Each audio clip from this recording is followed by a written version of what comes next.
In this video, I'm going to refer to women, and this title includes anyone who is a woman.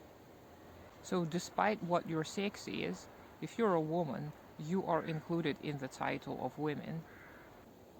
You might have noticed that there aren't many women in the leftist communities, and that is because women are taught from a young age to act in a way that is very often described as agreeable.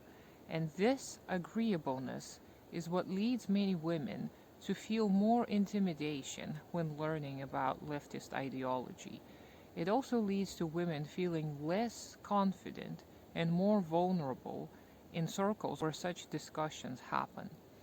The plague of agreeableness has been haunting me for many years.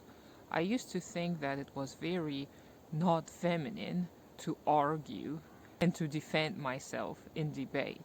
I always felt that I had to give in to someone else's desires, and I thought that I had to follow whatever the strong and masculine people were telling me to do.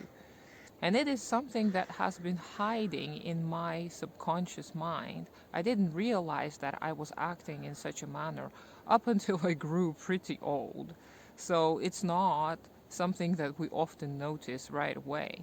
So even if you feel like you're a confident woman who can stand up for herself, I encourage you to examine little instances in your day-to-day interactions, because you may also subconsciously or unconsciously allow certain unwanted trends to be present in your behavior or speech. Let me give you some examples of this agreeableness phenomenon that I am talking about.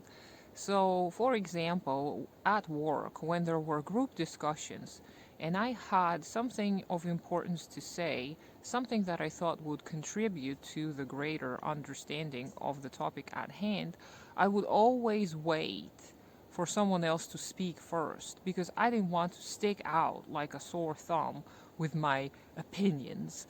And oftentimes, what I had to say was actually spoken by someone else, and I felt relieved that I didn't have to carry the burden of pointing out something, especially if it was something even mildly conflict inducing. Even if 0.1% of my colleagues would disagree, I would still feel like it was too much of a conflict. So, in my opinion, women are brought up to be much more conflict averse than men. Men are encouraged to stand their ground and to insist that they're right and to use evidence to back up their claims. And we are beginning to teach everyone these important things, but women who act in this way are still oftentimes perceived as bossy and all of the other words that I'm not gonna say because I don't want to. All of this is due to unreasonable upbringing. So, because of the patriarchy, women have always been perceived as less, as weaker, as less intelligent. So now we do have to work much harder to prove that we are worthy of participating in the discourse. I want to see us, women on the left, raising our voices and joining together for the benefit of others and ourselves.